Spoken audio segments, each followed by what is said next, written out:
Post office MIS স্কিমে অনেকে invest করতে পছন্দ করেন, কারণ সেখানে এককালীন একটা টাকা রেখে প্রতি মাসে একটি নির্দিষ্ট পরিমাণ টাকা ইনকাম হিসেবে পাওয়া যায়। কিন্তু এই প্রকল্পের একটা বড় লিমিটেশন হলো সময়ের সঙ্গে সঙ্গে আপনার ক্যাপিটালের কোনো গ্রোথ হয় না, অর্থাৎ ক্যাপিটাল একই জায়গায় দাঁড়িয়ে থাকে।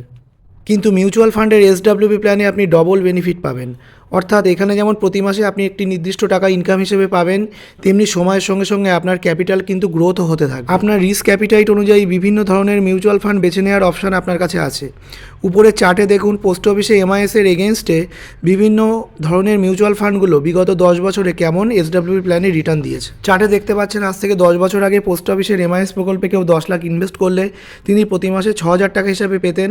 সেই হিসেবে 10 বছরে তিনি মোট 7,20,000 পেতেন, কিন্তু তার টাকা বর্তমানে 10 লাখেই আটকে থাকতো।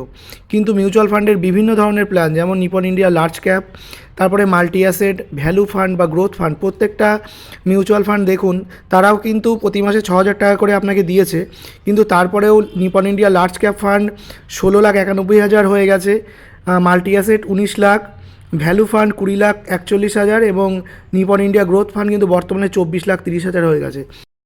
অসংখ্য মানুষ প্রতিদিন এই প্ল্যানে ইনভেস্ট করছেন। আপনি ইনভেস্ট করতে চাইলে 9339301109 কন্ট্যাক্ট করবেন। আপনার জন্য কোন ফান্ড উপযুক্ত হবে আমি অবশ্যই নির্বাচন করে দেবো এবং সর্বতোভাবে আপনাকে সাহায্য করব।